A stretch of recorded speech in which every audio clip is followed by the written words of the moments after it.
Good afternoon. I'm going to call this Baker County Board of County Commissioners meeting to order.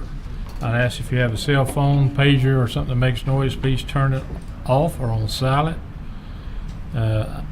Who is supposed to do the prayer and pledge? Commissioner Hartley.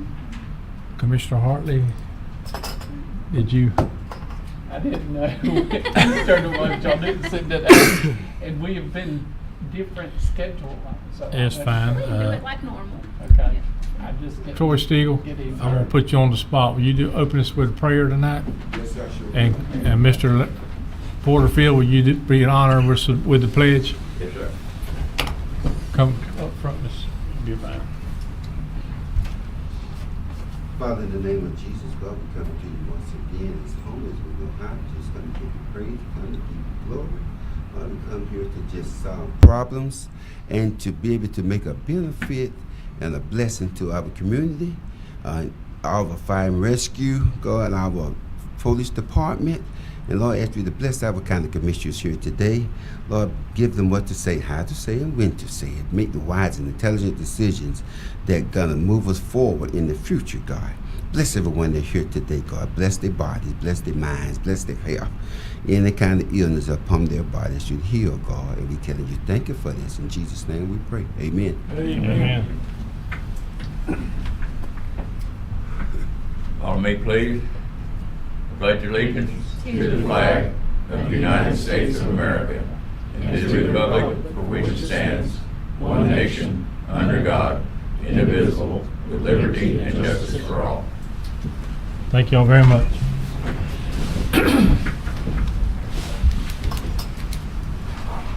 Okay, I have been informed that there will be some changes to the agenda, so I'm listening. Yes, sir. If you guys want to take some notes, because there are actually going to be a couple of changes tonight.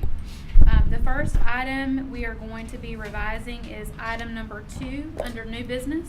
This is our FEMA RFP project award. Tonight we will only be making a recommendation on project 2025-07. That is for the boat ramp. 06, 10, and 11 are still under review, and we'd like to be able to present those at a later date. So tonight we'll only be talking about 07. Will those be on our next agenda, you think? We are hopeful that they will be, yes, Okay. sir. All right. The second item that we would like to change is item number 3, also under new business, which is the RFP 2025-09 for Shoals Park. We've been given some information that FEMA will not accept a project with only one proposal, and so we are asking to not open that tonight. So there's really no reason to do any action on that item. We're going to end up re-advertising, so there's really no discussion on whether or not to open it or not. And then lastly, on your public hearing items, we just got some items out of order. So item number 5 will need to be heard before item number 4. It's the same application for the Hill property. However, the land use item needs to be heard first before the zoning. It's just got swapped around on our agenda. All right. And those are the changes as I have them, Mr. Chairman. Okay. What's the pleasure of the board? Make a motion to approve with the stated changes. Second. I have motion second. All those in favor say aye. Aye. All those opposed, same sign. Motion. Nobody is going to accept, so I guess we're good. Yes, sir. We'll move on to our next item on the agenda, which is approval of the consent agenda items. Chairman, I'd like number 4 pulled for further discussion, please. Do you want to add it to the regular agenda? That's fine. Let's take item number 4 and let's put it down as number 6.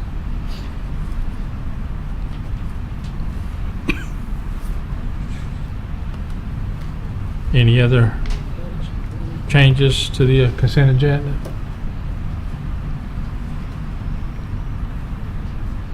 What's the pleasure of the board on the consent agenda? Make a motion to approve with changes.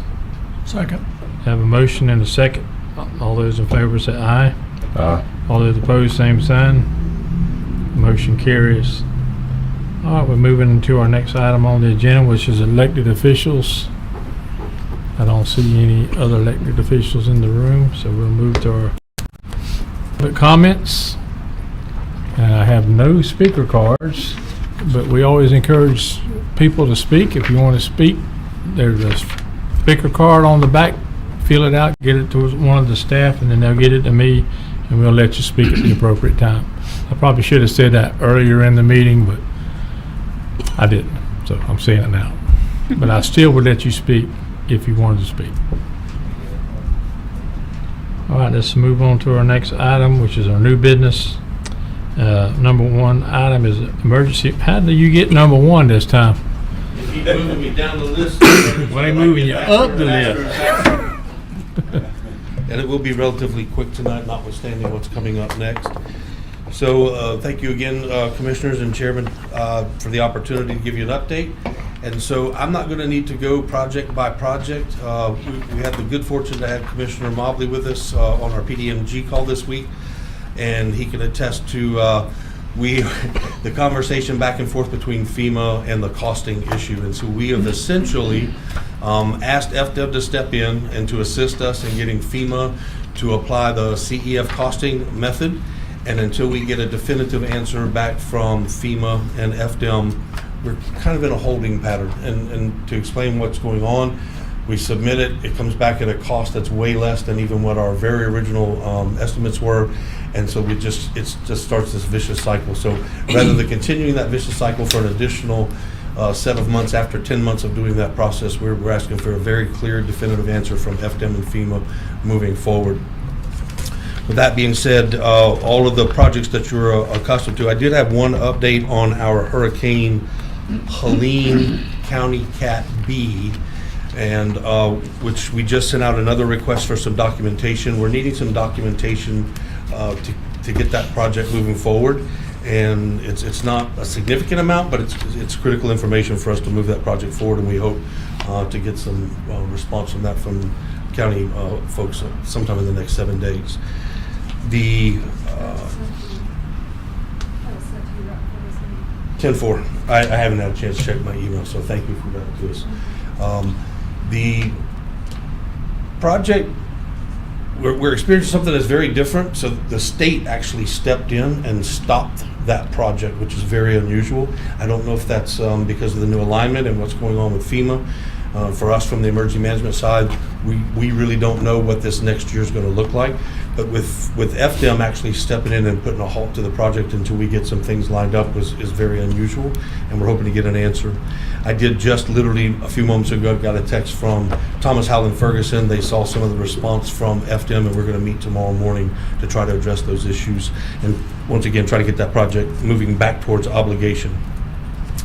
The last thing that I have as far as the EOC or the EM update is I sent each of you an email invitation to a celebration meeting. We're calling it for July the 10th. We have some very exciting news and have made some amazing accomplishments on the side for helping our citizens and with working with Jewish families and our long-term recovery. So we're going to be holding a very big celebration at the Sheriff's Office, 10 o'clock on the 10th. And we'll have a catered lunch, and we invite you all to please come in person to share in the celebrations and the good news. With that being said, unless you have any questions, that's my update for today. Any questions, comments? Keep pushing. Yes, sir. You gonna ask about the boat ramp, because it's on here for us to decide. That's next, right? Yes, sir, it is. I'm gonna wait. He's on the edge of his seat Well, up here. I'm gonna I'll ask. let Sarah start it off, but we have good news for the boat ramp project. And so we are proposing that we make an award, and we've met with do I need to release those No, numbers? Mr. Sarah? Chairman, Okay. are you ready to move on to the next item? No, I was just Oh, I'm sorry. waiting on, he's sitting like, I'm ready to go, sitting on G, waiting on O. So let's, the only. I mean, if we're done with that, that's the next one, so. Yeah, the only comment or question I have is, if you get some updates during the week, because we only meet every 2 weeks, just send us a brief update Yes, to sir. each commission, to the commissioner, so we can kind of follow along. Because I know we're hitting some roadblocks, some snags, but if something good happens in between, we like to hear it. Yes, sir. And if something bad happens, don't send it, no. We just want to keep updated so we can kind of keep in the loop of what's going on. Absolutely. And not just every 2 weeks. Yes, Not sir. for me, anyway. 'Cause I like to kind of know what's going on. Yes, sir, will do. Thank you. And now we can move on to item number 3, which we only have one item on the, nope, item number 2. Item number 2, yes, sir. So we're going to be talking about RFP 2025-07. Kayla is passing out that sheet to you all. So in an effort to try to do this as quickly as possible, we've really been moving at warp speed over the last 24 hours. At the last commission meeting, Commissioner Bennett was kind of tasked with reviewing those proposals, and he did do that. He provided, some feedback on what he thought. Overall, was pleased with the proposals, and as far as the scopes went.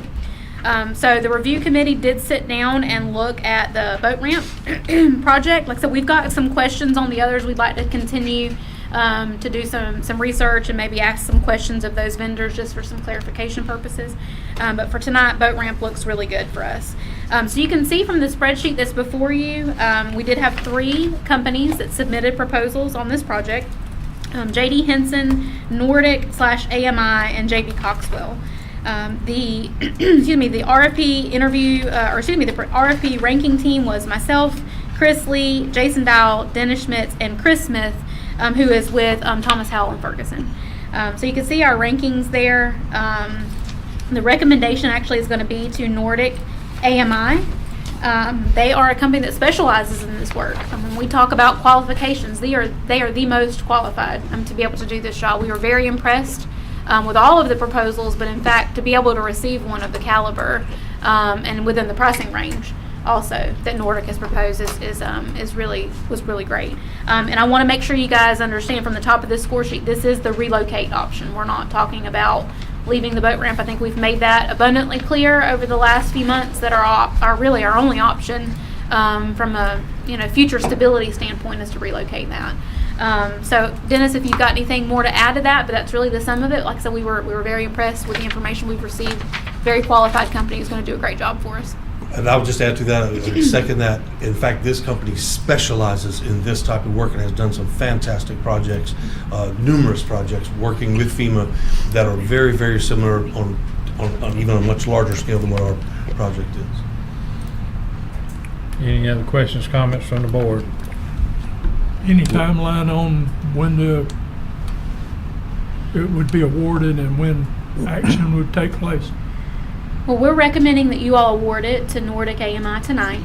And then from there, we'll begin the process of those types of more in-depth conversations. Permitting obviously is a big issue with the boat ramp just because of its location. So we've already had some initial conversations on that. We've kind of already got that ball rolling. But we'd have to report back probably at our next commission meeting on a better timeline for you other than that. Okay. And to help assuage your concerns on some of those timelines, so specifically identified 90 days of construction. For multiple projects, the permitting was going to be the critical path, I think is the language that was heard over and over and over again. But this particular company, again, with this experience, is very well versed, and in their proposal, they were right on top of things as far as that process. And we've already begun the process, part of the process for permitting with the Unified Federal Review, and then bringing in our IRC partners, that's that interagency relation something or other. But so we have 2 groups that are waiting in the wings to really jump on when this contractor is on board, and we're anticipating a fairly quick turnaround on the project compared to what we were initially contemplating. So we're expecting to see some things move very quickly once the ink is dry on the contract. And that's for total completion? Yes, sir. Right. So is there any way have we spoke with them on trying to open the existing one while we construct the other one? So their proposal included Some removing the concrete and then leaving that boat ramp there specifically for kayaks, canoeists, and pedestrians. And so it's already included in that process. So Okay. as far as the conversations, I think, don't want to get the cart before the horse, because Sarah's right. We need to have some conversations. Right. We need to nail down some very specific details. We still have a mitigation element. So just to bring you up to speed on the process, we're now going to replace an estimate with some hard numbers, and then we're still asking FEMA to come in and take a look at maybe bumping some more of that those numbers up to add any additional mitigation measures, specifically geotextiles, native plants that are for the coast there to help stop erosion, that kind of thing. So we had an hour-long conversation with our brand-new mitigation specialist today, Shamika, and so we've got folks waiting in the wings to kind of make that thing speed up as much as we can. Okay, thank you. Yes, sir. Any other questions or comments? What's the pleasure of the board? I'll make a motion to award item 2025-07 to Nordic Group AMI. Second. I have a motion second. All those in favor say aye. Aye. All those opposed, same sign. Motion carries. Thank you, Commissioners. Put the shovel in the dirt, son. That's what my daddy used to say. Thank you. That's a world record for Dennis, isn't it? All right, let's move along. Item number 3 has been removed. Yes, sir. Item number 4, approval to purchase fire systems pump for the courthouse. Ms. Sarah. Yes, sir. Thank you, Mr. Chairman. So it is an unfortunate part of doing business, but an operating piece of equipment in the fire suppression system in the courthouse is not functioning at the moment.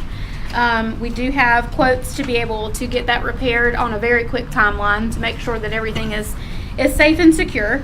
But of course, due to the amount of this quote, it does have to be presented to you all. This was beyond my threshold to approve. So right now we did receive a couple of quotes. Dynafire was the lowest that we received for a company that worked on our specific system. This is again for the fire pump as part of the fire suppression system. We do have sufficient funds in the court facilities fund to be able to pay for this. So staff is recommending approval of the quote from Dynafire in the amount of $25,063.15. What's the pleasure of the board? Make a motion to approve. Second. Motion second. Any discussion? All those in favor say aye. Aye. All those opposed, same sign. Motion carries. All right, move to the next item. Is item number 5, approval to purchase playground equipment for the Thank you. Taylor Park. Thank you again, Mr. Chairman. Well, I don't like to bring you bad news without bringing you good news, right? Let's, just good balance. So this current year, we actually budgeted some money for the purchase of playground equipment for Taylor Park. That was the next park on our list that we said we would like to be able to do some work with. If you guys have been by that park in recent years, you'll see there's really not much left. Due to insurance requirements, actually came through and did an inspection a couple years ago and made us take down a lot of the older equipment. And then just due to repairs that were needed on some of the existing stuff, really that over the last couple years, basically everything has been removed except for the basketball court. So like I said, this year we were able to budget $40,000 to be able to purchase and install some new playground equipment. So we were able to do that. This will be a very similar setup to what we've done at King Gruis and Jonesville Park in the last couple years. Very similar piece of equipment. We like that style. It's really multi-use. Multi-age groups as well. So it's a standalone structure and a swing that will go there as well. It's a 2-bay swing, correct? So we ended up with one bay, 2 swings. So it will have 2 swing sets on it. So this is being sought through BYO is the company, and it is being done on a purchasing agreement with a state purchasing agreement. I'm sorry, I'm tongue-tied tonight. So because again, this is over my purchasing authority, it does need to come to you all for approval. The total actually is slightly over budget because not only are we doing this playground equipment, the swing set at the volleyball courts at NAB Sports Complex, all of those swings had to be taken down due to damage and they just need to be replaced. So this quote does have a couple $100 extra in it to be able to buy the hinges that those swings hang from, the new chains, and the new seats. So the total actually is $40,227, and the $227 overage will just be taken from repairs and maintenance, since that's actually to purchase those, a replacement of existing equipment. So staff does recommend approval to BYO, again, $40,227 even. And I know that the Taylor community will be really happy to see this come to fruition. Any questions or comments? What's going on the inside of it? Is it wood chips? Yes, sir. And that is for everything. That's the playground equipment, installing, ground cover. That's a turnkey project. Our staff won't have to do any of that.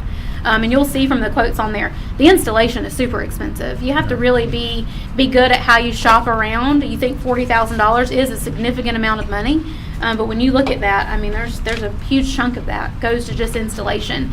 And it is very, very specific who in the state of Florida is actually qualified to even do that installation. But yes, it does, to You have answer to your be question. certified to do it. Yes, to answer your question, it's turnkey from start to finish. There's no underdrain going under that, No, is sir. there? Mm-mm.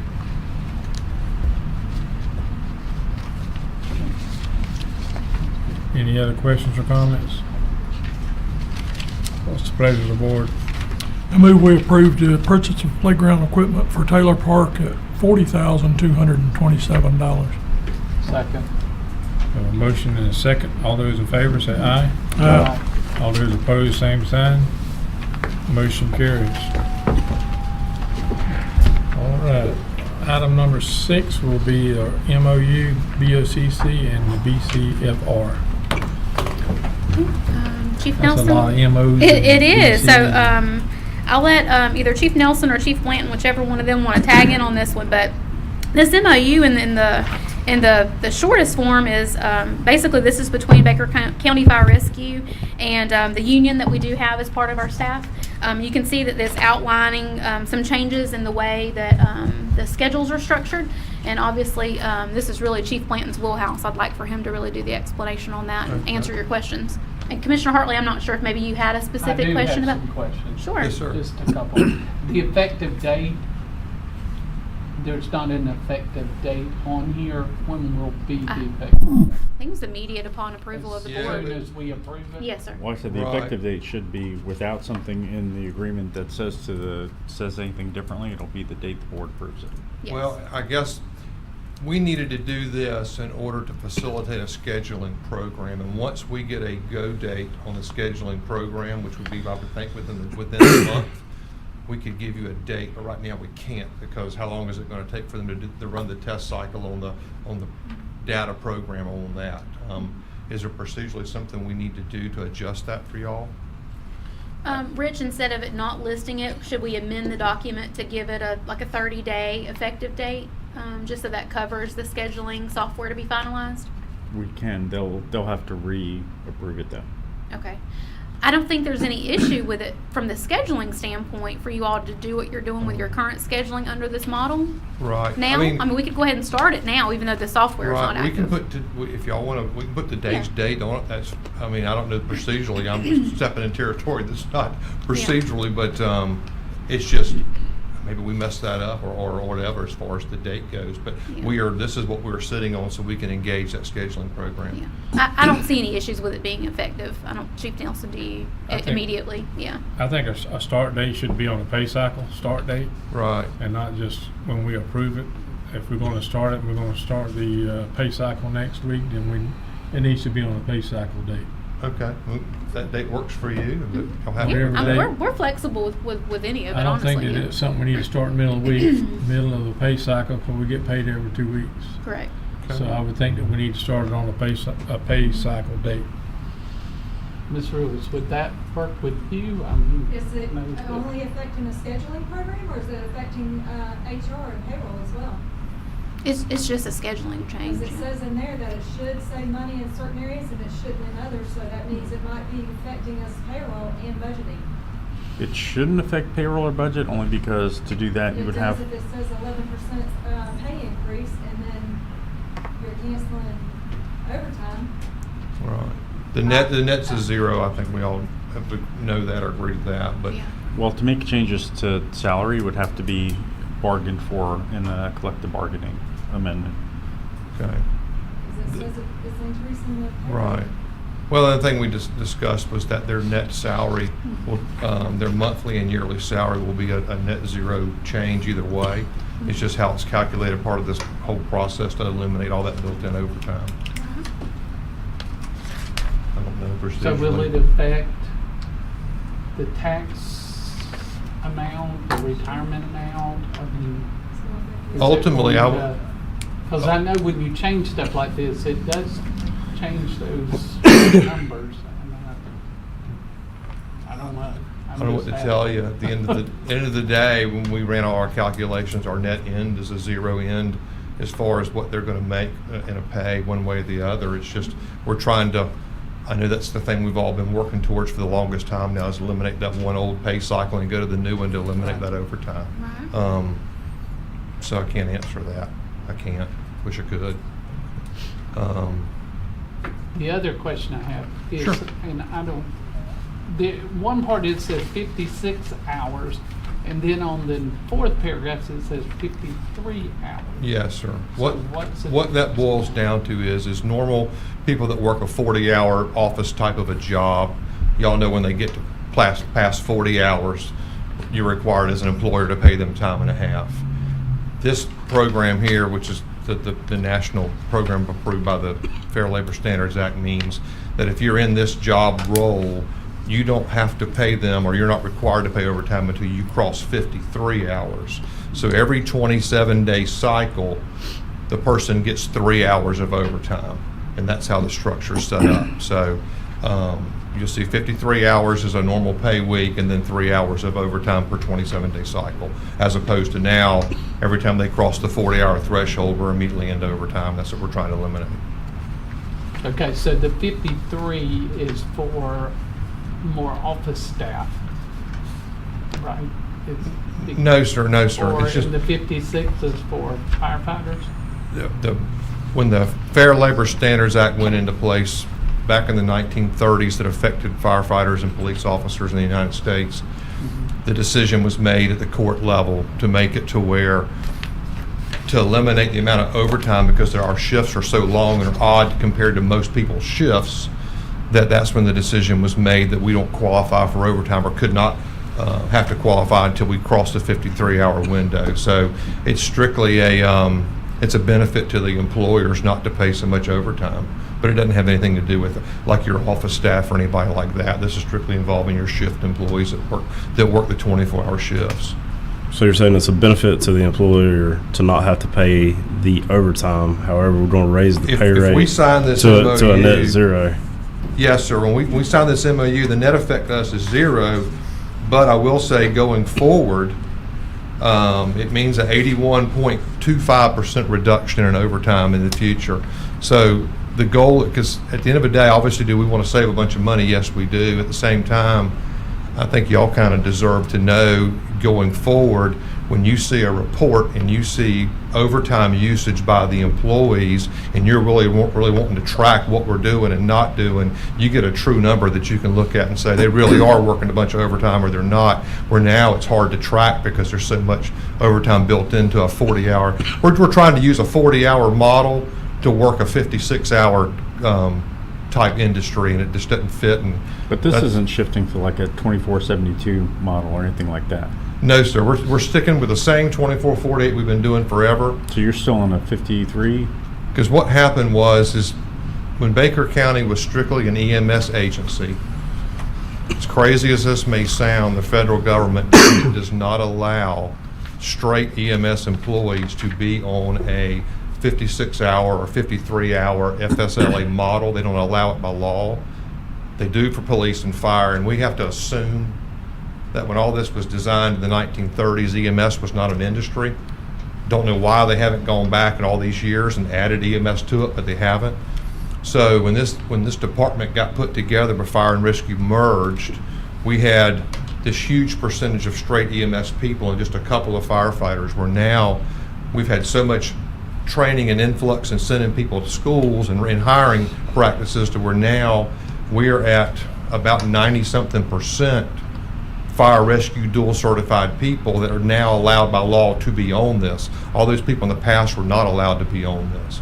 We'll still right now have 3 employees that are on the old 40-hour system. They're still going to make the same yearly amount of money, but they're going to be factored at the old 40-hour system because by law we can't put them on it. But as they, if they stay with the department for the next 20 years, then for the next 20 years those 3 employees will be separate.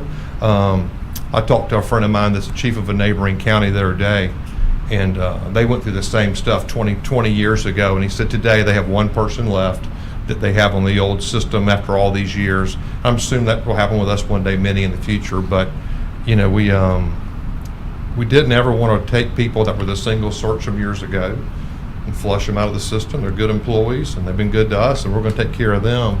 But now that we've got so many people on the roster that fall into this new fire rescue category, I think we all were in agreement that getting on this model is going to save this county a bunch of money down the road, and that's kind of how we went this way. And it's so much a norm in the industry that when we hired this scheduling company to put us on this schedule model, there were some hiccups, and most of it, like I said, was procedural things on how you count leave and things of that nature that we needed to do this MOU. But it's important that y'all know that y'all are not voting. I know on paper it says it looks like there's an 11% pay raise, but it also is an 81% decrease in overtime. So when you do the balance on that, that's why we made those spreadsheets. The number is 0. And the bigger thing is this: going down the road, y'all got to know you can trust us. And if down the road we start cooking the books and trying to do something or adding positions you don't know about or whatever the case may be, that overtime is going to show itself, and you'll be able to flag and say, what are they doing over there? And we don't want that. So that's part of this whole package. I'm sorry we didn't put an effective date on here. If y'all would like to make it one pay cycle in the future or two in the future to give us a chance to run, we've behind the scenes, our internal lieutenant that does IT, who works with Clint, they've been running some test cycles already. So far in those test cycles, everything's been going good. There was just a couple little small snags that it couldn't fix, and it was these very issues in the MOU. And that's why we've been kind of pushing to get this through, so we can just get this ball rolling and get us where we need to be as far as the scheduling. And that's kind of the end of it. So that's the ball of wax. Sorry about that.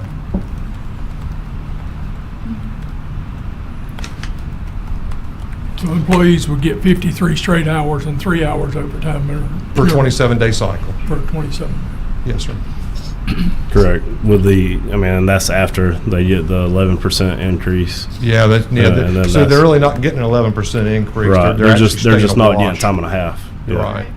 They're not getting time and a half on roughly 16 hours at that point. They're only getting it on 3, so that's the exactly difference right. in the 11.5% increase in the salary. Yeah, that's exactly right.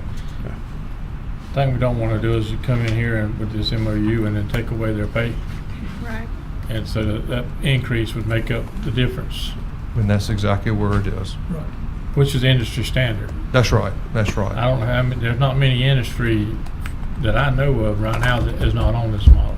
No. Not in the state of Florida. And I think from a perspective of both sides of the fence, we know y'all have wanted this because you've mentioned from up here you would like this, and we wanted it too. It took a while to reach the point of employee ratios and scheduling companies and everything to facilitate to do this, and we've been doing a lot of boots on the ground to orchestrate this thing to get all the parts and pieces together, and we're finally there. So moving forward on this, we would have to have an effective date, correct? Can we assign that effective date? If we're We can talking assign from- it, I just need to know that date. If we're talking maybe giving it, like what Chief Blanton said, maybe give it a couple of pay cycles, like, If maybe we make were it to- July 21st, that's the start of a new I would pay think that'd be a cycle. good one. That'd be enough time to work out those last little things. You think that'll be good, or you think it'll be good, or you know it's gonna be good? I know What I it's, don't wanna do is come back here and say, okay, we didn't do this, so let's change it and let's do something different. no, sir. I No, want to sir. make sure you got time to do what you need to do. Right. And we can get it on this so we don't have to change it. Right. I would think a month from right now is probably, what I want to say, abundance of caution to make sure. We've already been running some test cycles. There's only a couple little glitches that we had, and this is part of it. So I think we should do our first pay cycle in next In month, August. in August.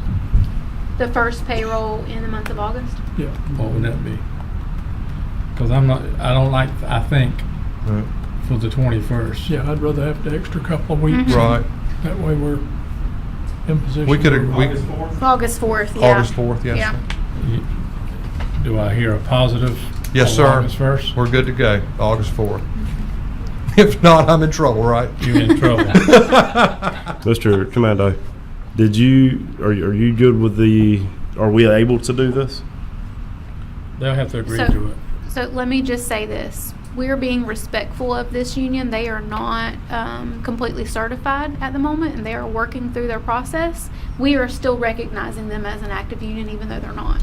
So I don't see any issues with them accepting it. Like I said, this is really just a courtesy to go through this process because, like I said, we're recognizing that it's still an active union, Right. even though they're going through the recertification process. We have If called- they're not certified, you could just make these changes without anything, That- any MOU. The- You're mo- absolutely right. This is just being courteous to that structure within our department, Are we and sure, recognizing are we that. sure they have the votes to certify? They do. They have 20, I think 23 or 24 members, and they had about 80% of them come and vote on this. I have Yeah. not had any naysayers. Yeah.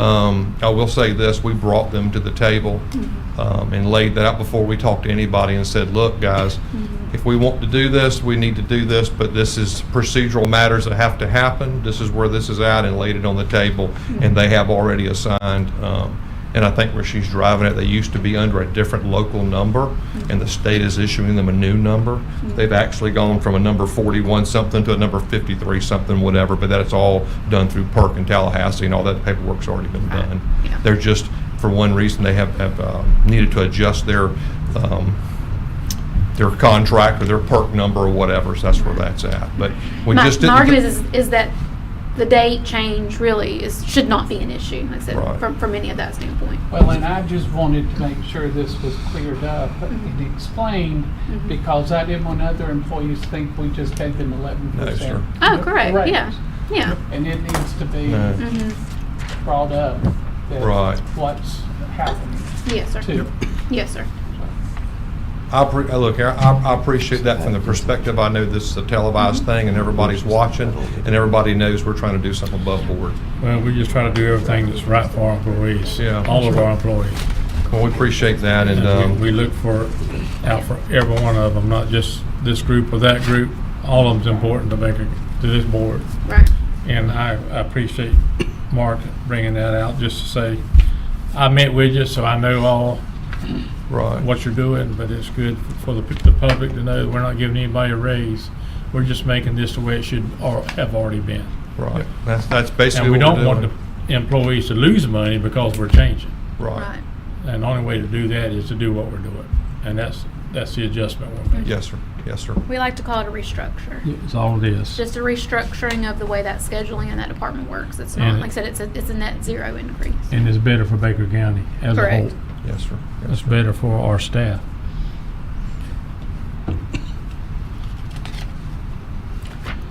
Do you need a motion? I need a motion with the amendment to August 4th. I'll make a motion to approve the MOU with the adjustment to August 4th on it. Second. I have a motion and a second. All those in favor say aye. Aye. All those opposed, same sign. Motion carries. Thank you. Thank you very much. Okay.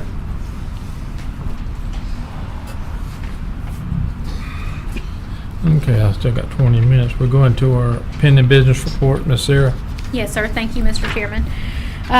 Moving through our list, the COA bus wash, we are in the process of closing that out now. Actually just got some confirmation from DOT this afternoon that all of our closeout documents have been received and have been sent to their finance department.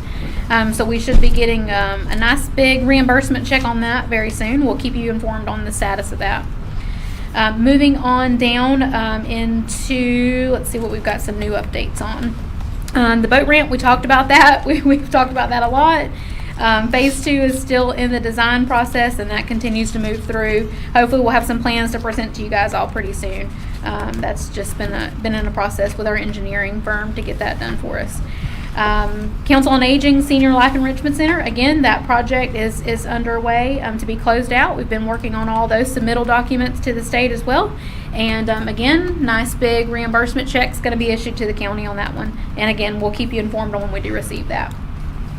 The Kyler Fire Station, we're keeping this one on the pending business report, even though basically that project is complete with the exception of the purchase of that mobile home. At some point in the future when we have staff, we know that the renovations to the building itself are complete. However, the project is not complete because we've not put that mobile home on the property. And again, there's really no need for it to sit there unoccupied and not being used until we're ready to do that. So we're going to keep that one listed. We have not nailed down a date. Honestly, things have just been very busy, and it's been pretty hot on some Saturday mornings. So we're trying to wait for things to cool off a little bit. We're going to have a grand reopening or open house, I think is really kind of what we're going to call it, pancake breakfast. So we'll get back with you all on what that looks like. Probably wait for things to cool up just a little bit to be able to do that. But we're working on getting that on the schedule as well. Again, Knapp Sports Complex, we've talked about this one at length over the last few weeks.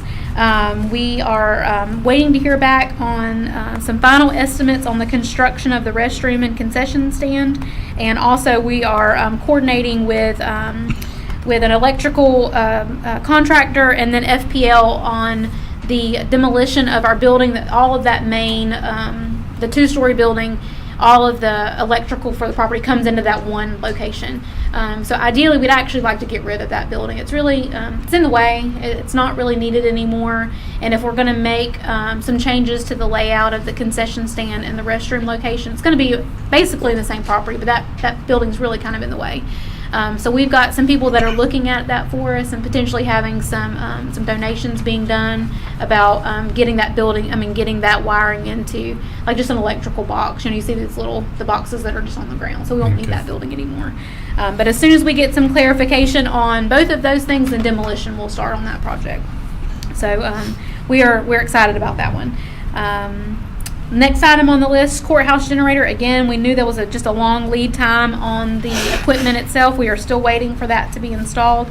It's been a couple months again, but like I said, we knew that was going to be that way when we signed the contract. So we're still waiting, and as soon as we have that, we'll be able to update you all and get that scheduled for installation. The Sanderson Center, we actually were able to meet Mr. Moore out on site. Commissioner Mann joined us out there, and we are waiting back to hear from his personnel on some pricings. We liked the plan, and basically what the proposal was is something we actually had considered as staff as well, is not renovating those bathrooms inside, but instead there's two exit doors on the rear that are really not needed. You only need one on the rear of the building, and we're going to actually construct an ADA compliant bathroom through the doorway that's closest to the restrooms that is there now. So Just one. Want to?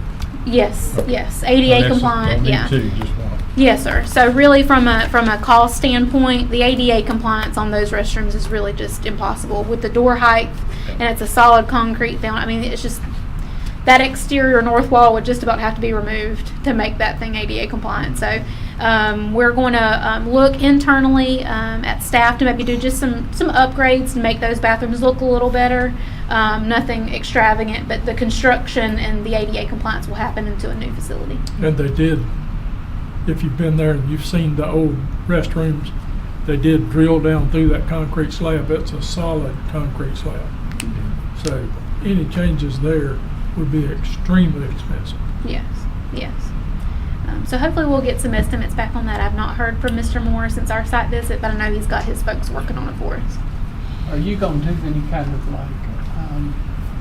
you're going to do windows and all that? Yes, sir. We're still planning on doing that internally. The purchase of the well actually is what took most of our budget this year for that, because that was unexpected and a huge chunk of money. It was like $15,000 for that. So we're still looking at some ways that we might be able to do windows and doors in current budget cycle. This needs a lot of It really does. Yeah. It does. to If clean not, it back up some. yes, sir. If not, we'll come back at budget time and ask for some more money to go back in that building. So the installation of the well really, like I said, really ate up most of our budget with that. We're going to try to at least do some doors.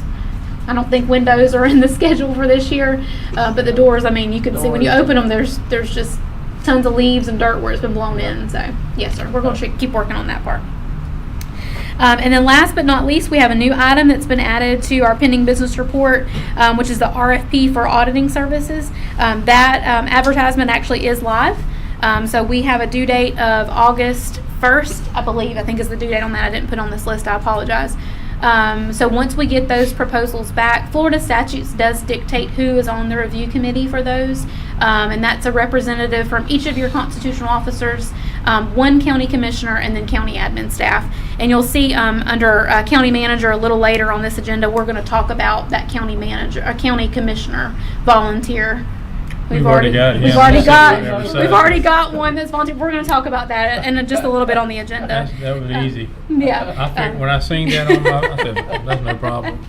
But yes, sir, that is the pending business report as I You have don't it. even have a choice. Is that voluntold? Voluntold, yes. Unless there's any thanks for questions, that's it for me. volunteering. Yeah. I have a question. I know Yes. it's not on here, but where are we with the Ag Center? The Ag Center is very close to completion, actually. I don't have a date. I'll get that from the contractor. We've added, the reason why I don't, we've added a couple of things recently. So he is almost wrapped up. We still have a flooring project to do, which is separate. We actually had some cost savings by contracting that directly instead of doing it through our GC. So that project still has to be done, but as far as the construction with this current vendor, he's almost wrapped up. If you'd like, I can add that to the pending business Yeah, I would report. like to stay in touch with that. And also, that's another one of those items I would like to have an open house. Of course, yeah, So that everybody knows that we're fully open and we're ready to rent again. yeah. And then everybody can do a walkthrough and see how nice. I think it everyone's looks going to be nice. surprised. They're doing a great job. Yeah, yeah. For that old building, it looks good. It really does.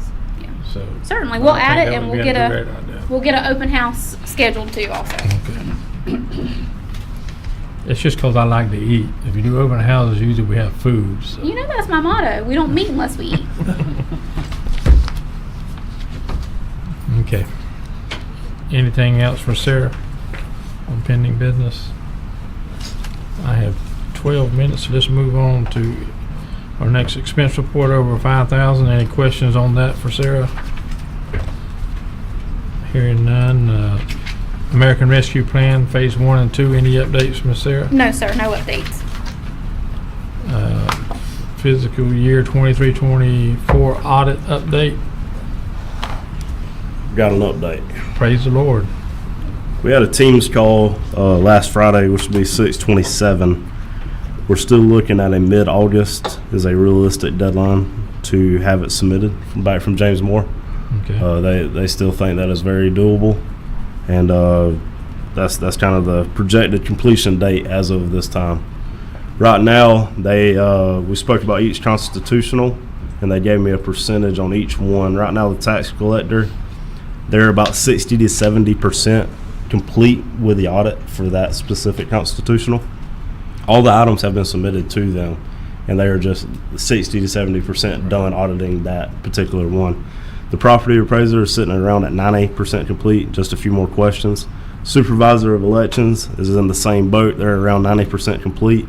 The sheriff, they had just started last week.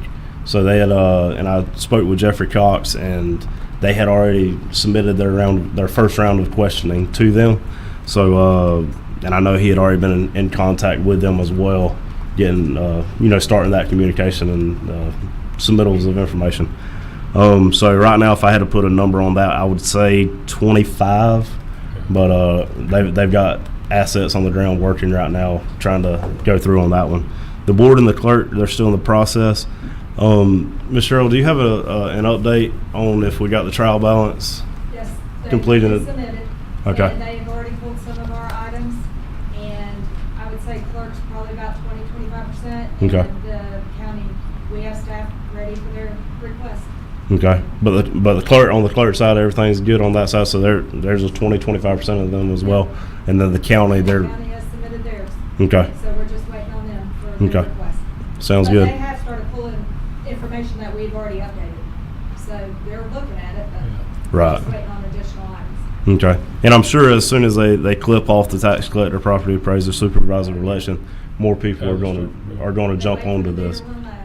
That's right. So now that we got all the information correct to them, we're going to dive right into it, and they're really expecting no longer than mid-August. That's good news. And like I said, the finance team and we are ready to go, all of us, and we've already agreed to work nights, weekends, whatever we need to do to help them. Okay, thank you. Sounds Yes, sir. good. And we're keeping the updated in Tallahassee on Yes, sir, on what's we going have. on. Okay. Any questions or comments on the audit update? Okay, we're moving to our, let's see what we have. Well, we already decided this one, but we'll go ahead and do it. This one shouldn't take long if you want So to let's go ahead and do the county manager How many items you got? Just that one that's listed. Well, then that's easy. Let's go with it. Yes, sir. So again, RFP 2025-13 is for auditing services for the county. Again, Florida statutes is very specific on who that review committee is. And one of those requirements is a county commissioner. I've actually already spoke with Commissioner Mobley, and he has agreed. He has volunteered. I didn't so- have to bend his arm or anything like that. He pretty quickly said that he would be willing to help with that. So if that's okay with the board, we would like to see that formally. I hear a nomination for Yes. Mobley. I do nominate Tyler Mubley for the RFP for 2025-13 audit services. And I will second that. And I'm gonna third it. I have to vote on it, yes. Yes. Well, all in favor? Nay? You don't have Is a there a choice. nay? You don't have a You've choice. been nominated and elected. You was nominated when I seen it on the agenda, so. All right, we're moving to our next item as a county attorney. Mr. Commando. Hopefully, this is a reminder that's not necessary, but the financial disclosure forms were due today, so if you haven't done that, as soon as you leave this meeting, please take care of that. Other than that, I just hope everyone has a good 4th of July. Thank you, sir. I've actually finished mine yesterday. All right, I'm gonna leave commissioner comments until after, and we'll take a short recess. Yes, sir.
go back into our regular board meeting, and then we'll start our public hearing section of our meeting. And we're going to start, this is our final hearing. And we're going to start with item number 1, 2025-17. Right. So good evening. Good evening. Again, this is second reading for everything, so you heard all of this at the last meeting. So hopefully we'll get through this pretty quick and painless. So the first application you have is for ordinance number 2025-17, a rezoning with a request from agriculture 7.5 to agriculture 5. This application encompasses 2 parcels. It is an old family lot along with the parent track. It is off of Arnold Roden Road. It is 8.95 acres total. So you have 7.95 acres with this piece, and then there's additional 1 acre piece here that is the original family lot. Current land use is agriculture B. Current zoning is Ag 7.5. Currently, the parcel's in compliance with all current zoning standards. However, the applicant would like to make this family lot larger for 1 child and still have the flexibility to be able to give they have a 3rd child, want to be able to give another child a family lot in the future if that's where the road takes them. So the way the parcel is right now, if they were to give anything more than 0.45 of an acre to extend that existing family lot, they would not be able to give anything more in the future. So this is kind of some estate planning to get them ready for any more potential family lots in the future.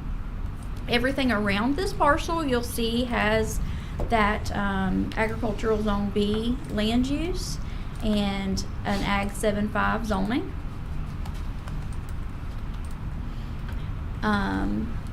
The applicant's request from Ag 7.5 to Ag 5 would result in, the same uses and very similar lot requirements. There would be a change in density, but it would be a minimal change.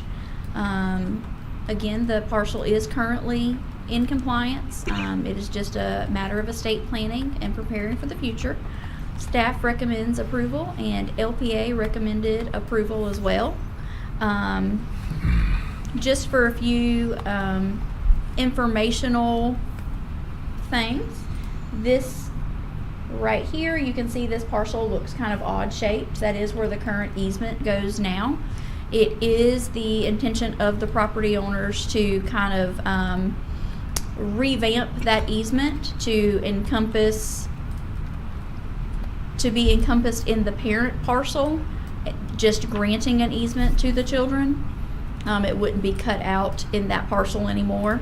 So it would, this easement would become part of this parcel again, and then you would see an expansion of this family lot, probably over to the property line and then down some here. So it would kind of square up the family lot. So if you have any questions, the property owner is here. If there's anything they can answer for you. Any questions or comments from the board?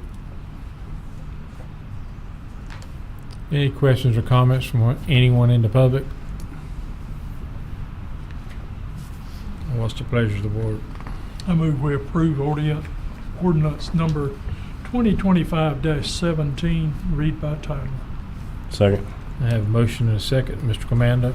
This is ordinance 2025-17, an ordinance of the Board of County Commissioners of Baker County, Florida, amending the Baker County zoning map by reclassifying approximately 8.95 acres of real property owned by Amy and Amanda Dennison from agricultural 7.5 to agricultural 5, providing for a change of zoning, providing for direction for recording, providing for severability, and providing an effective date. We'll close our public hearing. We're back on our regular scheduled meeting, and all those in favor say aye. Aye. All those opposed, same sign. Motion carries. We're back in our public hearing. Okay, so the next application we have is for ordinance number 2025-18, a rezoning with a request of agriculture 7.5 to agriculture 5. This property is located off of Hamp Register Road, owned by Miss Virginia Higginbotham. It's currently 13.8 acres with a land use of agriculture B and a zoning of agriculture 7.5. The parcel currently has one mobile home on the property, and you can see where that mobile home is here. The bridge, the first old bridge on the 127 side of Hamp Register is right here in this area, just to kind of give you an idea of where this is along that road. Right now, the parcel meets all current standards. It is the intention of the applicant to be able to deed a portion of this property to their child. This is not the homestead property of the property owner, so it's not eligible for any sort of family lot.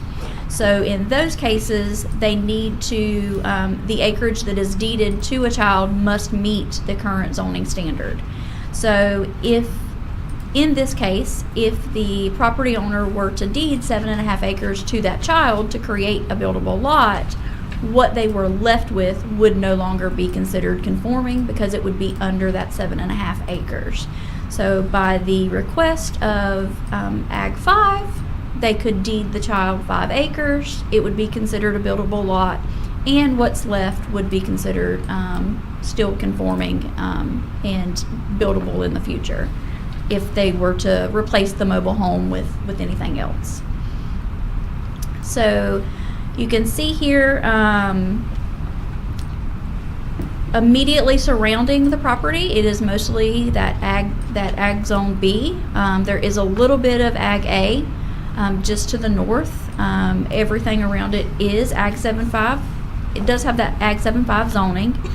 We did add the FEMA flood layer in the one aerial here. So you'll see a good portion, most all of this parcel does lie within the flood zone. So we have discussed with the property owners when it is time to either build that site-built home or place that mobile home. There will be some elevation requirements. They will have to have an elevation certificate, and it will be determined at what elevation they would need to build in order to safely build.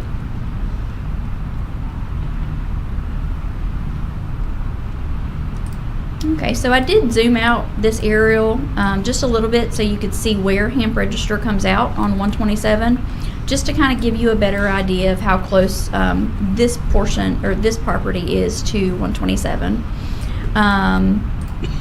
So staff does recommend approval. LPA recommended approval as well. And let me know if you have any questions. Any questions or comments?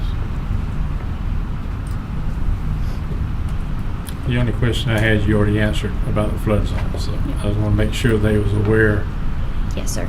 that they would have to provide floodplain and all that Absolutely. to the building department before they could build Yes, sir. or put a mobile home. Yes, sir. And then also with their water, their sewer, or their septic tank, that's going to be an issue also. So Right. they need to be aware of it.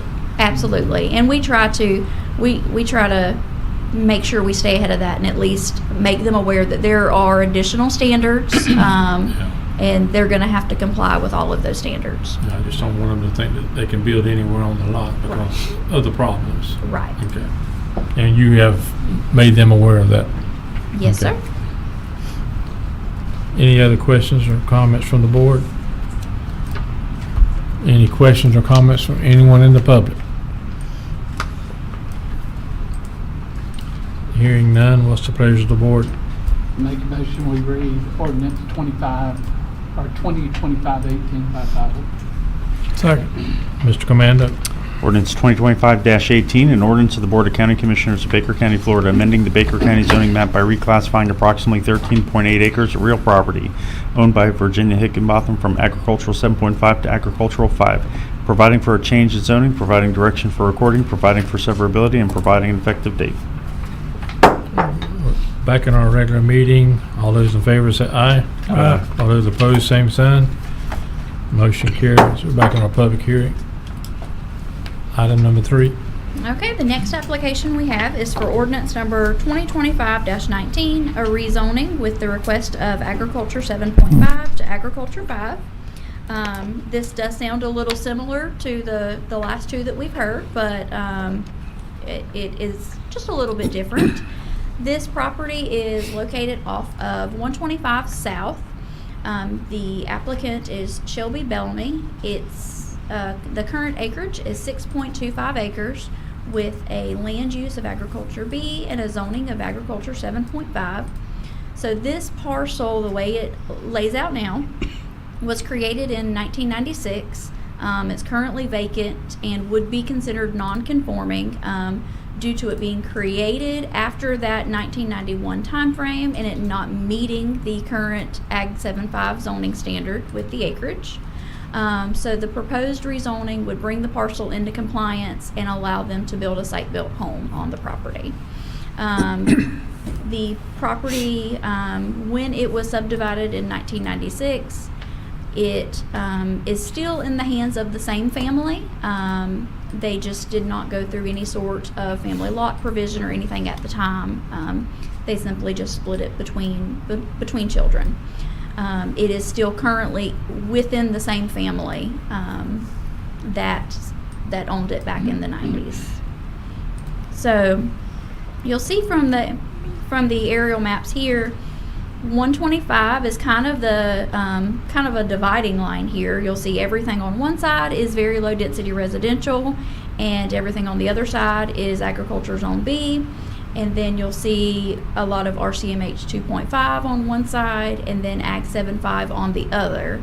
There is one piece just south of this parcel, on the same side of 125, that has been rezoned to RCMH 1. So that was it was split out years ago as well, and they had to go through a rezoning to make that a buildable tract at this time, or at that time. So we did put the flood map here just for informational purposes. The flood zone does not touch this parcel. It's not within this parcel at all, but it is fairly close. So we just like to have that out there so that they do understand how close they are within that flood zone, or how close they are to that flood zone.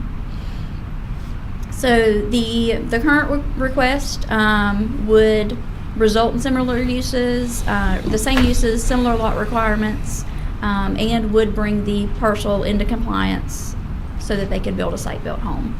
Staff recommends approval, and LPA recommended approval as well. Questions or comments from the board? Is there any structures on the property? There is a very old structure on the property now. They do intend to leave the structure there and it be used for storage purposes. It has not been on the tax roll for quite some time, and it doesn't have any sort of utilities or plumbing or anything like that connected.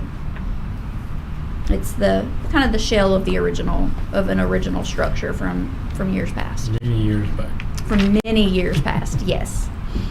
And when this property was subdivided previously with the family, the entitlements of that structure were relocated onto another part of the parcel before it was split. So this wouldn't meet the replacement standards in any way. Yeah.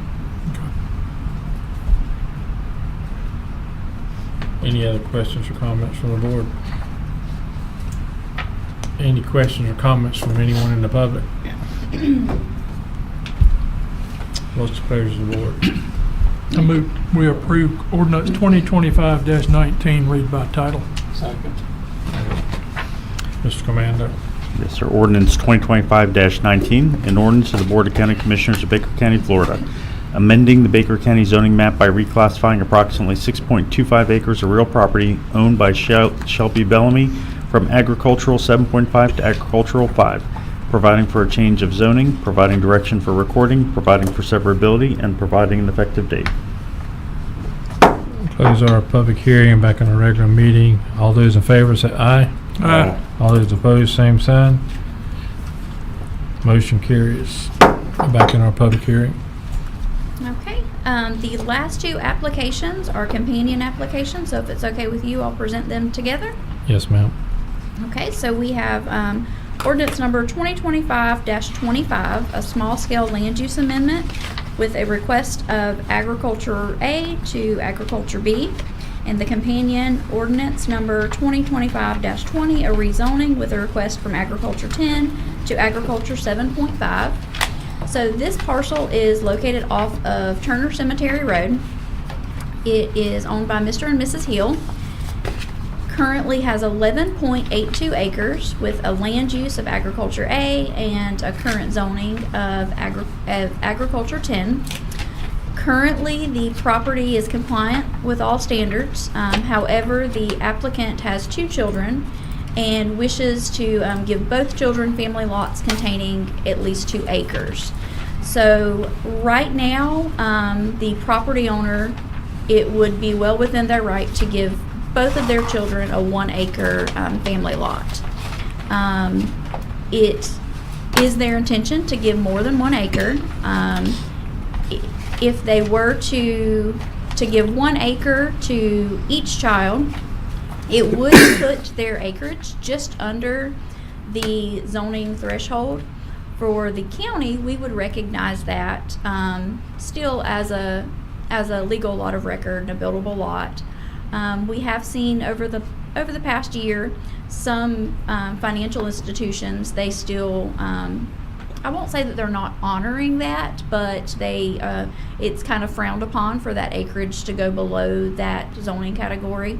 And we've seen some property owners getting some pushback from those financial institutions.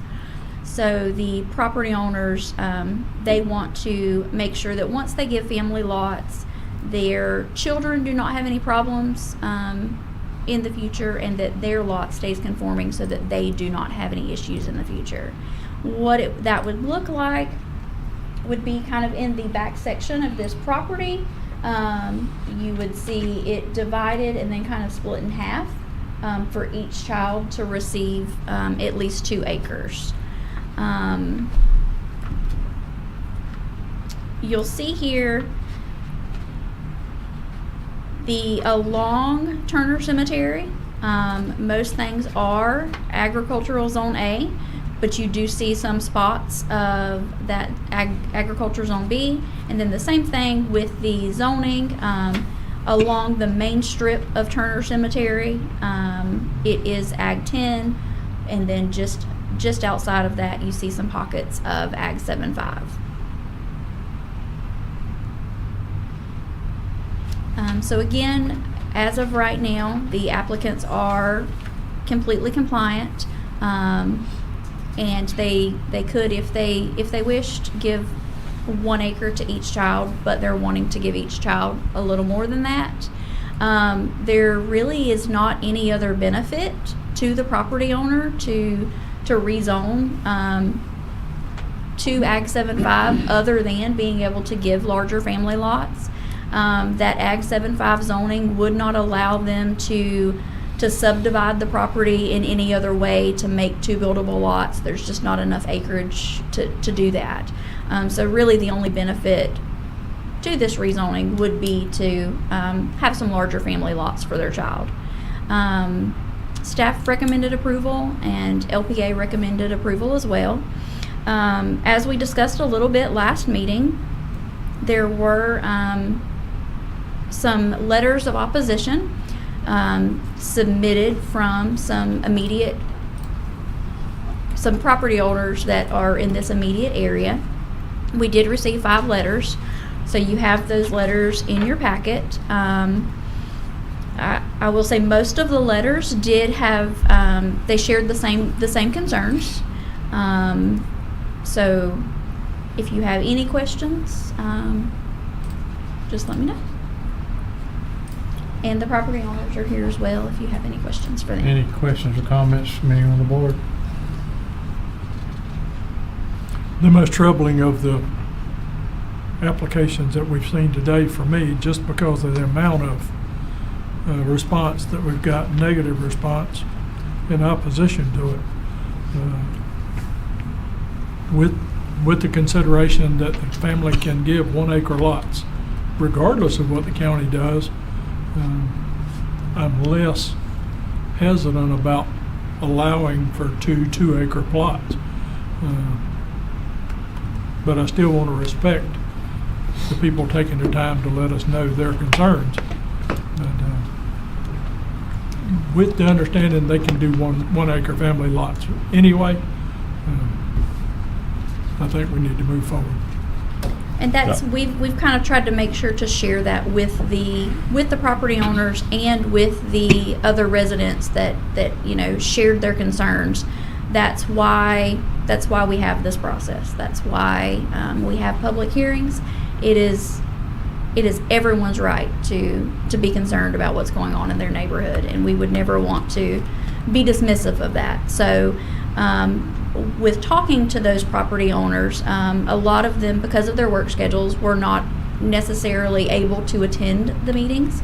So we had suggested, if you cannot attend, at least submit a letter so that your concern is made open to the public, and your voice is still heard even if you can't make it here. So let me ask a question on this. If they can do 2 family lots for 1 acre each, then what would be left for the original parcel? So it would not be conforming, then, correct? We would recognize it as conforming for county purposes. We would recognize it as conforming. We have just seen some pushback from a lot of banks and things. It would put them, so it is 11.82 acres. If they gave 2 1 acre family lots, that would put them at 9.82 in an Ag 10 zoning. So we've just seen recently a lot of pushback. If they were to need to, let's say they needed to refinance their home a year from now, there is concern that they're not meeting that minimum acreage requirement, as well as the concern that you have to keep that family lot for 3 years in order for it to be considered a conforming lot in the future. So if they're refinancing a year from now, their acreage looks like it's not quite enough, and we haven't met that 3-year period, and we're getting pushback when people try to refinance and things. And not saying that the property owners are going to refinance in the next year, but they just wanted to cover all of their bases so that they could get ahead of any issues that they may have in the future. And they wanted the children to be able to have more than 1 acre. And it would also, if they changed the parent track, it would make it easier to sell in the future with it being conforming. The only time that would really come into play is if it was sold within the next 3 years. Because, I mean, for us, we're going to recognize it anyways. So, yes and no. That would really depend on the situation. It would depend on when that sells. So what is the parent track going to be? Ag 7.5. The request is Ag 7.5. Yes. It's going from 10 to The 7.5. legal record and then 2 more. So you could have 3. You will have 3 lots there. You would. Where You other would. people have 10 acres with 1 lot, but Yes, there's only one other. So you can see kind of the lots along here and then the lots that are along 125. There is 1 lot on the 125 side that went through a rezoning and land use change previously. And they actually split that parcel in half into 2 parcels.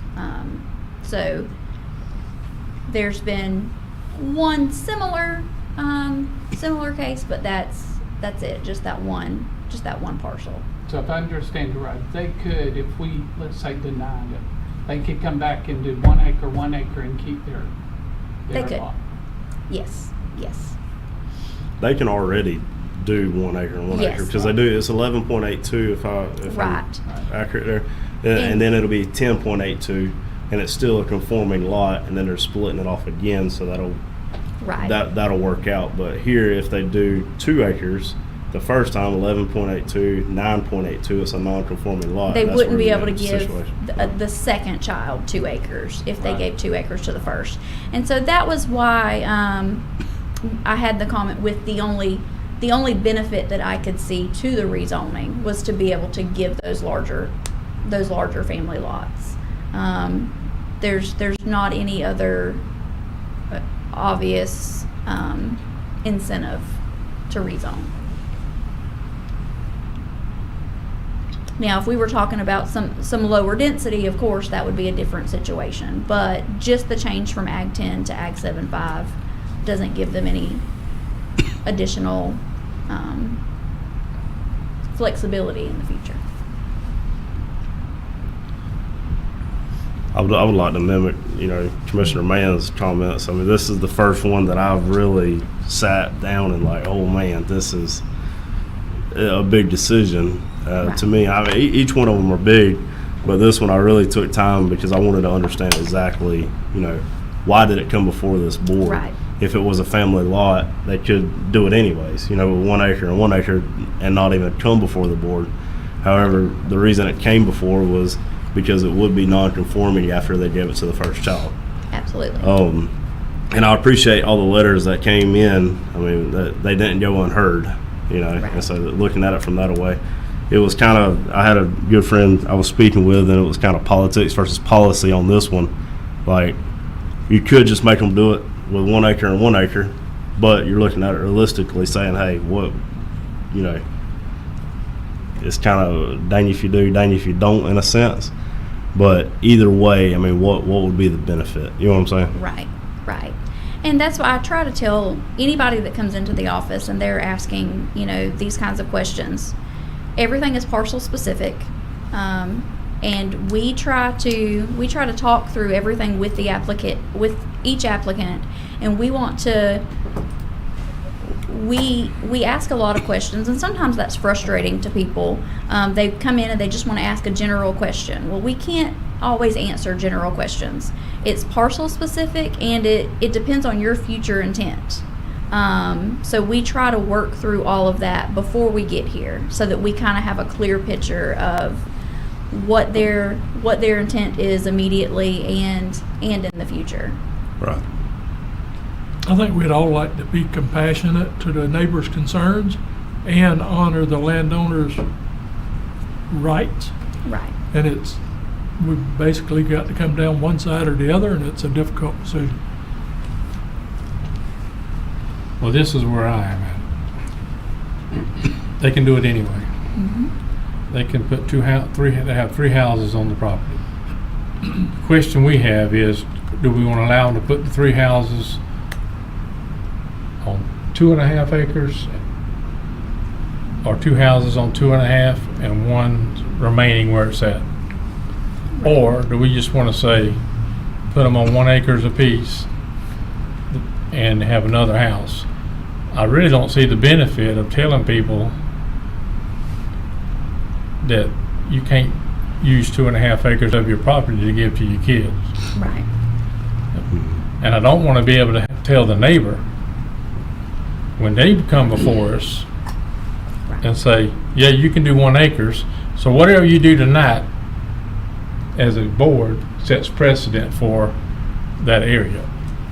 Our decision tonight is going to set a precedent for Turner Cemetery. Mm-hmm. Are we going to allow all the 10-acre lots to be broke up into 2.5 and down to a 7.5? Or are we going to let them build 1 acre, which is what we allow now throughout the whole county? Mm-hmm. And so we have to look at the precedent that we're setting here tonight. This is not just one lot you're thinking about. Anytime you make a decision, and this is a little teaching moment for my new commissioners, you have to think about what this precedent sets for the next person that comes in here. Because you're going to have to look at them the same way. And who's going to own it in the future? And Just because we do it right now for 3 years So that's where I'm struggling All doing the these 2.5 other people acres, can do it. is because what I decide, and that sets precedent for the whole Turner Cemetery. And it's not just them. Right.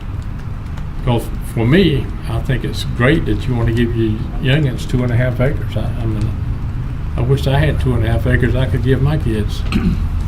But I live on a city lot. I can't give anybody nothing. So. But And two, you know, with each specific parcel, you know, everybody's situation is different. So if we were looking at a situation with one kid that they wanted to give 2 acres, or if we were looking at a situation where there were 3 children, every one is potentially different, but you do want it to be fair all the way around.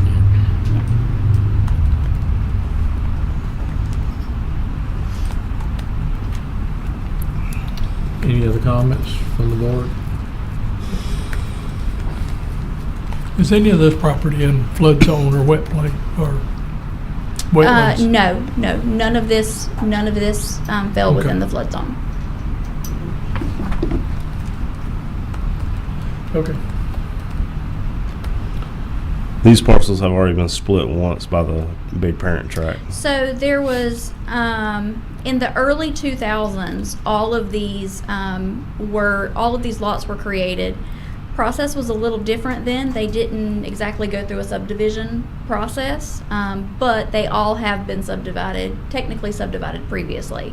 So, you know, you could not just come into the office with one of these lots and just subdivide it, even with a rezoning. There would be an additional process to subdivide the lots in any fashion other than a family lot. So if we had a property owner who was just intending to sell the back portion of their property, there would be an additional process that they would have to work through.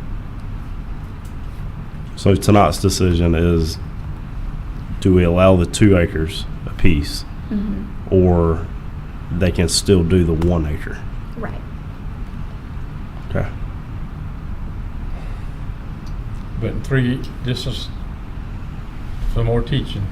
3 years from now, the kid can decide to sell their piece of property. They can. So I ain't saying they will, right. Whether it's That's- but what we have to look at is the big picture. Right. And 3 years from now, you could have 3 different families living on that one parcel. We can't stop that from happening because they can do that anyway. But the decision is, do you want them on 1 acres or you want them on 2 acres? Or was it 2 or 2.5? It's between 2 and 2.5 actually. that's what I thought. It's just 2 and some change. Anyway, you want them and- living on 1 parent parcel at over 7.5. It's probably closer, a little more than 7.5, and then and 2 acre tracts. Right. Or you want them to be on 1 acre and 1 acre and the parent parcel. Yeah. And that's true whether we're looking at a 1 acre family lot or a 2 acre family lot. 3 years from the issuance of that CO, it could be sold and would still be recognized. And the concerns I read, most of them were just additional houses. They didn't want additional houses on the 10 acres, which is out of our control. Because that could happen anyway. Every one of the people on that land that owns 10 acres or more can do the same thing Right. without even coming before any of us. Absolutely. But And there's, they would have to, their parent tract would not be legal at that time. It would in 1 acre. it would Yeah, have they could most I all thought of it was these 10 acre tracts. most all of these are over 10 Yeah, acres. most though. of them are over They 10 have acres. That's what I that wondered. 10 acre zoning, but most all of them are over 10 acres. 13 acres. I I know some It- of them were, but. yeah, it's sporadic through there. I'm looking at Yeah. it. There's a 12, a 17, Yeah, there's a 1103, lot of big- But- 1182. I would argue that most all of them could at least give 1 family lot to an immediate family member. Correct. Hey, if you look up there too, there is sporadic 7.5s throughout the entire thing. There is. So it comes back to 2 acres apiece, or you gonna do one? And this is how I feel about that. If I'm the parent, and I feel like that I want to give them 2 acres, I can give them 2 acres, no matter if the board says yay or nay. It's just when you go to sell it, you only may have 1 acre. The If you want to occupied fence, space if versus you want to fence versus 2 deeded acres in, space. you can fence 2 acres in if you're the parent. It doesn't have to be so-called, or you can fence the whole 13 acres in and all live in one fence. Right. But if you're looking at it from the kids' aspect, I mean, if they were putting land down as collateral, you know, sometimes the 2 acres would put them into that threshold too. So Yeah, gotta if they were look wanting at to it from build both aspects, you know. a substantial house, they may Right. need 2 acres for collateral versus the 1. That's right. Because the value of, you know, that additional acre Right, right. would help out on that aspect. And then just as their secondary thought, giving that 2 1 acre tracts right now would still put them at 9.82, and they do want to be conforming in all aspects in the future. So that was the secondary concern on top of the family lots. So if they can give 1 acre, not 2, Well, they could give 2, but we once, would recognize it. Yeah, we would recognize it, but they may have hiccups in the future. If they were trying to refinance that house on the 9.82 Right. at that point, the Right. bank may not recognize it. Yeah. And believe me, we see a ton of non-conforming lots come before this board We do. all the time. We Right. do.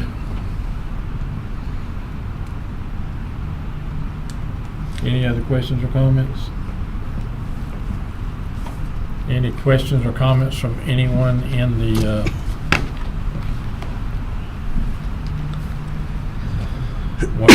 what's the pleasure of the board? I move we approve ordinance number 2025, read by title, 2025-25, excuse me. Second. I have a motion and a second, Mr. Commander. Yes, sir. Ordinance 2025-25, an ordinance to the Board of County Commissioners of Baker County, Florida, making a small-scale amendment to the Baker County Comprehensive Plan by reclassifying approximately 11.82 acres of real property owned by Robert Hill from Agricultural A to Agricultural B, providing findings by the Board of County Commissioners, providing direction for recording, providing for severability, and providing an effective date. We'll close our public hearing, our regular meeting. All those in favor say aye. Aye. All those opposed, same sign. Motion carries. We're back into our public hearing on this would be for the rezoning. Yes, sir.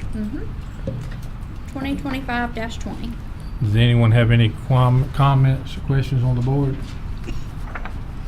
We pretty well discussed it. Anyone in the public? What's the pleasure of the board? Motion to approve ordinance 2025-20, read by title. Second. Mr. Commando? Ordinance 2025-20, an ordinance to the Board of County Commissioners of Baker County, Florida, amending the Baker County zoning map by reclassifying approximately 11.82 acres of real property owned by Robert Hill from Agricultural 10 to Agricultural 7.5, providing for a change in zoning, providing direction for recording, providing for severability, and providing an effective date. We'll close our public hearing. All those in favor say aye. Aye. All those opposed, same sign. Motion carries. Thank you, ma'am. Thank you, thank you.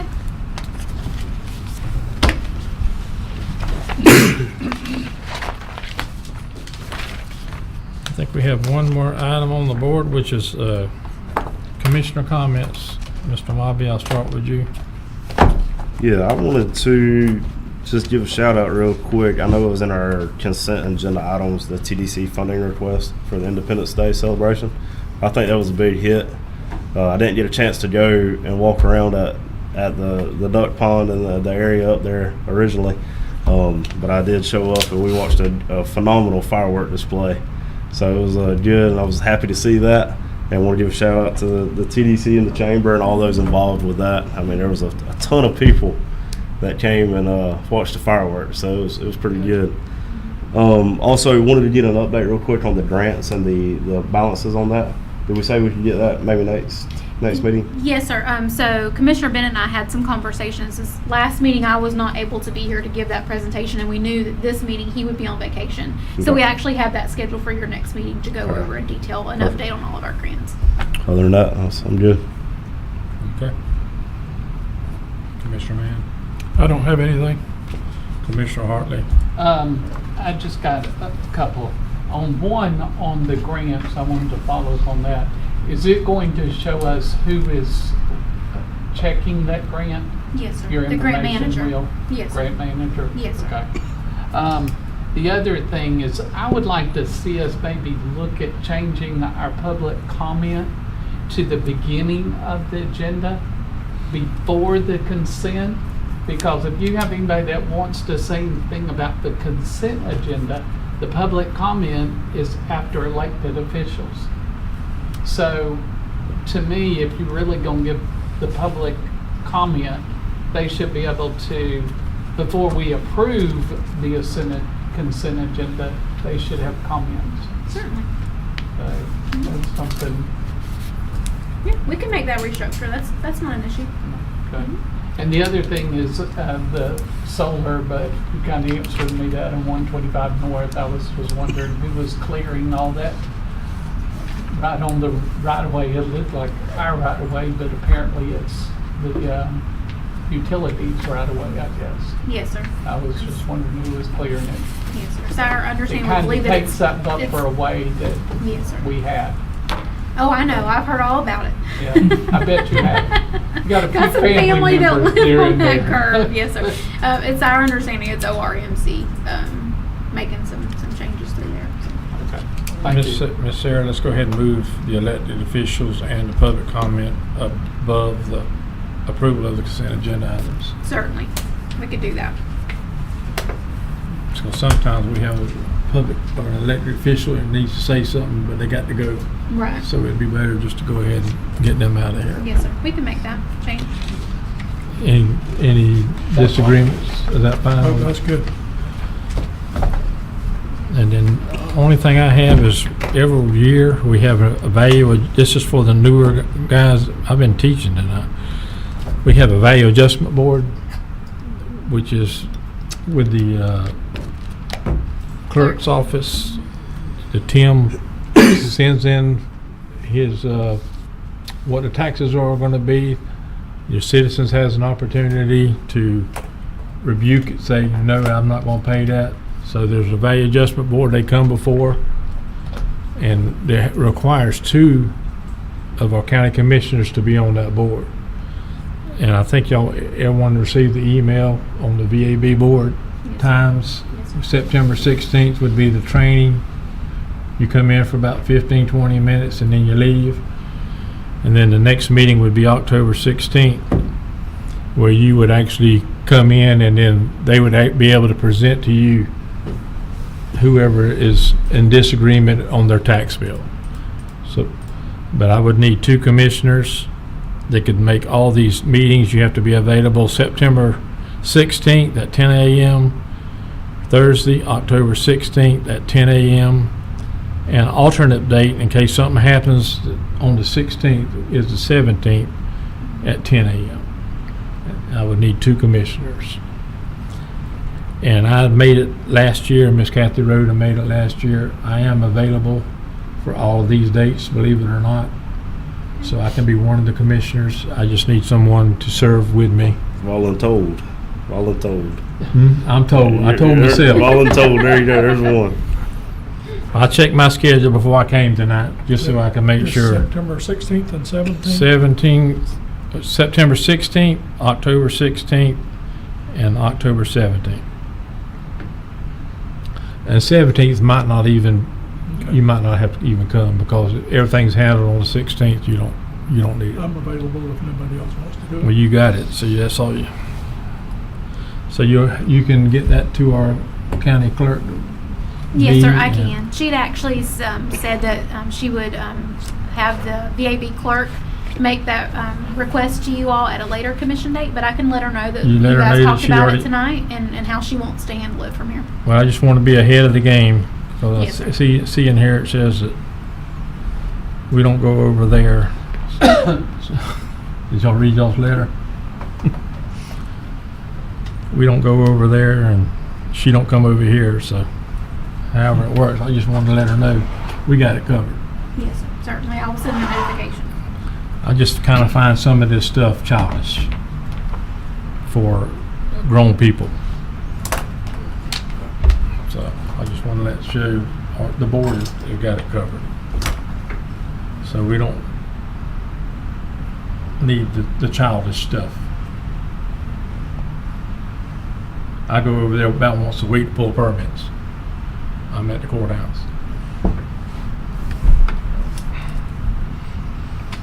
And I'm gonna leave it at that. Anything else for the good of the board? I'll take a motion to adjourn. I move we adjourn.